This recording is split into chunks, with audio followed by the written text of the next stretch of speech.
Hello students, today we will discuss a very important question और बहुत common question है कि why should ammeter have low resistance and voltmeter should have high resistance. Ammeter का resistance कम क्यों होना चाहिए, जबकि बल्कि ये कहना चाहिए कि आइडियल एमीटर का रेजिस्टेंस एक आइडियल एमीटर का रेजिस्टेंस जीरो होना चाहिए, लेकिन जीरो होता नहीं है, but it should be as low as possible. ठीक है, तो हम फिगर तीन चार फिगर को एनालाइज करते हैं। तो फिगर फर्स्ट के अंदर, ठीक है, अगर हम ओम्स लॉ लगाएं, इस फिगर फर्स्ट के अंदर अगर हम ओम्स लॉ लगाते हैं तो V is equal to I R. तो यहाँ पे हमने लगाया V is equal to I R. ठीक है, V कितना है यहाँ पे 10 है, तो यहाँ लिख लिया 10। I कैलकुलेट किया, R हमारा है 2, तो यहाँ से हमारा पास I आ जाएगा 10/2। ठीक है, तो इसके अंदर इसका मतलब कितना हो गया 5 एम्पियर। तो इस सर्किट में करंट 5 एम्पियर है।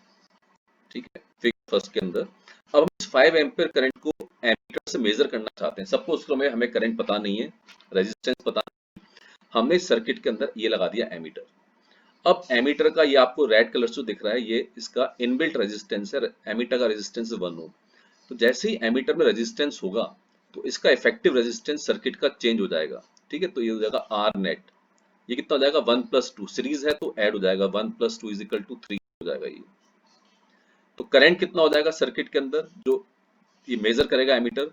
तो V is equal to I R. तो करंट का फॉर्मूला ये रहा। ठीक है, ये करंट का फॉर्मूला है I is equal to V upon R. तो V आपका कितना है 10, इफेक्टिव रेजिस्टेंस कितना हो गया 1+2 3। तो अभी करंट मेजर कर रहा है 3.3 एम्पियर, 3.33 आएगा।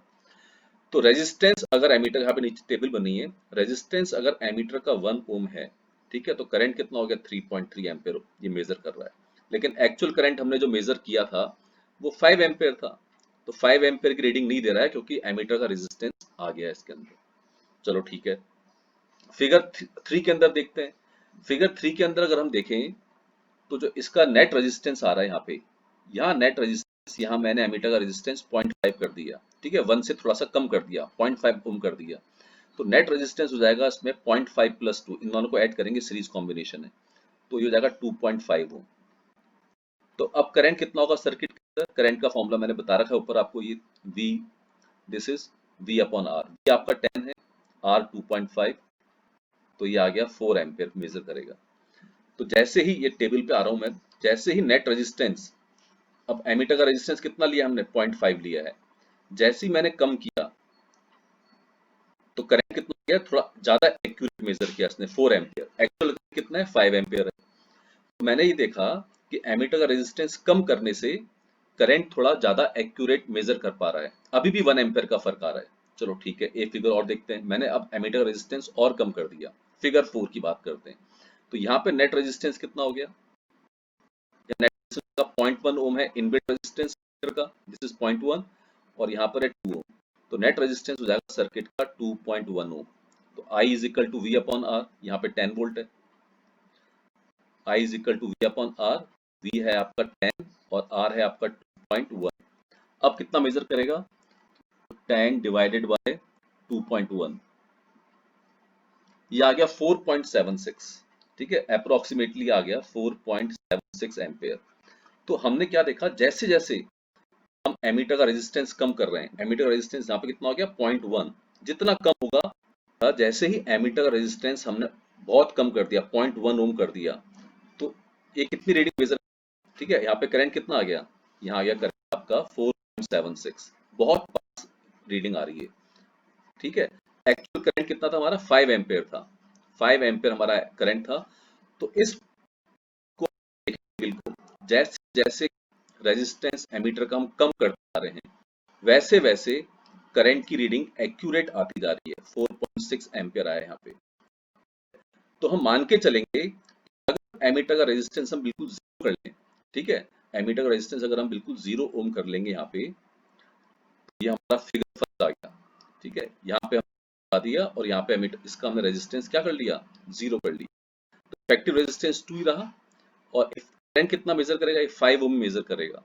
तो इसलिए हम कहते हैं कि एमीटर का रेजिस्टेंस अगर 0 हो जाएगा तो करंट बिल्कुल एग्जैक्ट मेजर करेगा।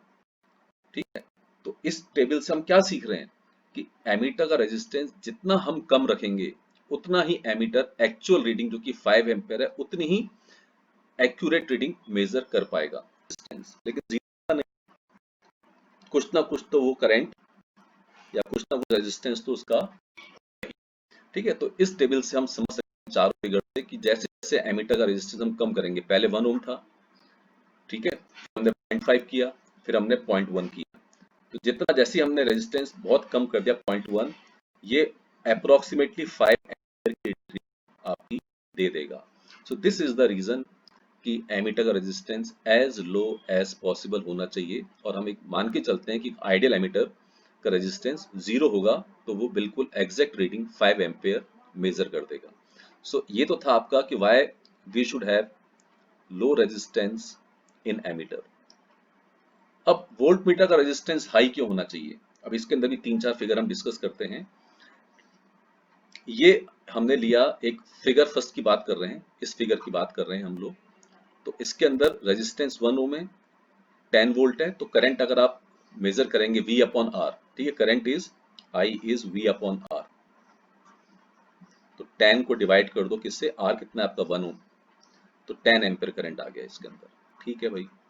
तो पोटेंशियल ड्रॉप इस पे निकालेंगे हम, तो V is equal to I R, तो 10 वोल्ट की पोटेंशियल ड्रॉप आ रही है फर्स्ट केस के अंदर। The potential drop is across A B is 10 volt. अब पता नहीं है रेजिस्टेंस की वैल्यू, ठीक है, हमें कुछ नहीं पता है, हमने एक वोल्ट मीटर कनेक्ट कर दिया और वोल्ट मीटर के अंदर रेजिस्टेंस हमने R1 डाल दिया, ठीक है। अब वोल्ट मीटर हमेशा पैरेलल में कनेक्ट करते हैं, तो इस पॉइंट पे जब करंट पहुंचेगा, यहाँ से करंट चला, जब इस पॉइंट ए पे आएगा, तो कुछ अगर वोल्ट मीटर का रेजिस्टेंस ज्यादा नहीं हुआ, कम रेजिस्टेंस है, तो करंट इसमें एंटर कर जाएगा, ठीक है। देखो यहाँ पे V is equal to I R है, Ohm's law, I is equal to V upon R, तो current is inversely proportional to R। तो ज्यादा रेजिस्टेंस होगा तो लेस करंट, और लेस रेजिस्टेंस होगा, अगर रेजिस्टेंस कम हुआ तो मोर करंट। तो अगर इसका रेजिस्टेंस कम हुआ, R1 अगर कम हुआ, तो इसमें सपोज करो करंट एंटर कर गया, ये करंट एम्पर कर गया, इसके अंदर 1 एम्पियर एंटर कर गया, और यहाँ पे कितना करंट था, 10 एम्पियर था, फिगर फर्स्ट के अंदर देखा। तो ए बी आर्म, इस आर्म के अंदर इस पॉइंट पे करंट कितना गया, 10 में से 1 ऊपर चला गया, तो 9 एम्पियर गया, तो V is equal to I R. तो यहाँ पे अगर हम लगाएंगे formula V equal to I R, तो I तो हो गया आपका 9 एम्पियर और R है 1, तो मेजर कितना करेगा, 9 वोल्ट, जबकि एक्चुअल में है कितना, एक्चुअल में 10 वोल्ट है, तो रीडिंग एक्यूरेट नहीं आ रही है, ठीक है।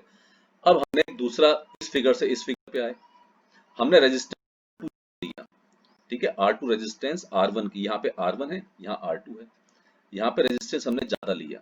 तो रेजिस्टेंस अगर ज्यादा होगा, यहाँ देखो मोर रेजिस्टेंस तो लेस करंट, ठीक है, रेजिस्टेंस का करंट से इनवर्स रिलेशन है। तो अगर हम इस वोल्टेज का रेजिस्टेंस ज्यादा करते हैं तो I2 की वैल्यू कम हो जाएगी, ठीक है। I1 यहाँ पे हमने 1 एम्पीयर कंसीडर किया था, सपोज करो यहाँ पर हो गया, अगर रेजिस्टेंस सपोज करो हमने यहाँ पे ले लिया 0.1, ठीक है, कि 0.1 एम्पीयर ही गया, क्योंकि रेजिस्टेंस हमने R2 बढ़ा दिया है, R2 is greater than R1, उम्मीद है समझ पा रहे होंगे। तो यहाँ से 10 एम्पीयर स्टार्ट हुआ, 10 में से 0.1 यहाँ निकल गया, तो इस सर्किट के अंदर करंट कितना गया, यहाँ पे गया 10 में से 0.1 गया, 9.9 एम्पीयर गया, समझ पा रहे होंगे। तो potential drop across A B कितना हुआ, potential drop across A B हो जाएगा V is equal to I R, I आ गया आपके पास 9.9, रेजिस्टेंस 1, काफी एक्यूरेट रीडिंग दे रहा है ये 9.9, ठीक है। रेजिस्टेंस हमने R2 बढ़ा दिया है, दिस ये R2 रेजिस्टेंस हमने बढ़ा दिया, तो I2 करंट इसके अंदर कम, पहले क्या था 1 एम्पीयर, फिगर 2 के अंदर देखोगे तो 1 एम्पीयर लिया मैंने यहाँ पे, ठीक है, दिस इज 1 एम्पीयर। अब R2 फिगर 3 की बात कर रहे हैं, क्योंकि R2 की वैल्यू ज्यादा थी, तो करंट इसमें कम एंटर करेगा, रेजिस्टेंस बढ़ता है तो करंट कम हो जाता है, ठीक है। तो रेजिस्टेंस बढ़ने से करंट कम हो गया, तो ए बी आर्म के अंदर करंट ज्यादा आ जाएगा 9.9, तो ये काफी एक्यूरेट रीडिंग दे रहा है। तो इट मींस रेजिस्टेंस बढ़ाने से वोल्ट मीटर एक्यूरेट रीडिंग देगा 9.9 वोल्ट। अब आ जाओ फोर्थ फिगर के अंदर, हम अगर आइडियल ऐसा वोल्ट मीटर बना लें जिसका रेजिस्टेंस इनफाइनाइट हो, तो रेजिस्टेंस इनफाइनाइट हो जाएगा तो करंट I3 जो होगा वो जीरो हो जाएगा, करंट घुसेगा ही नहीं इसके अंदर। जैसे रबड़ पहनते हैं, ग्लव्स पहनते हैं हाथ में, तो करंट लगता है, पैरों में रबड़ की चप्पलें पहनते हैं, इनफाइनाइट रेजिस्टेंस है तो करंट नहीं लगता है, हम करंट का कोई भी काम करेंगे बिजली का तो करंट नहीं लगेगा हमें, ठीक है। तो रेजिस्टेंस अगर इनफाइनाइट हो जाता है तो करंट जीरो हो जाता है। तो ये जो 10 एम्पीयर करंट था, जो 10 एम्पीयर करंट था, ये 10 वोल्ट है, तो इस आर में से अब 10 का 10 ही जाएगा, ठीक है, 10 एम्पियर गया। तो V अक्रॉस AB, V होता है, I कितना है, I है 10 एम्पियर, क्योंकि ऊपर में तो करंट I थी 0, तो सारा का सारा करंट कहाँ से पास होगा, यहाँ से पास होगा, AB आर से पास होगा। तो 10 इंटू 1, तो बिल्कुल एक्यूरेट रीडिंग देगा 10 वोल्ट। इसलिए कहते हैं कि वोल्टमीटर का resistance it should be as large as possible. जितना ज्यादा इसका रेजिस्टेंस होगा उतना ही कम करंट जाएगा वोल्टमीटर में, ठीक है, और उतना ही करंट ए बी आर में से जाएगा, ठीक है, और उतनी ही एक्यूरेट रीडिंग दे पाएगा वोल्टमीटर, ठीक है। तो this is the reason why voltmeter should have high resistance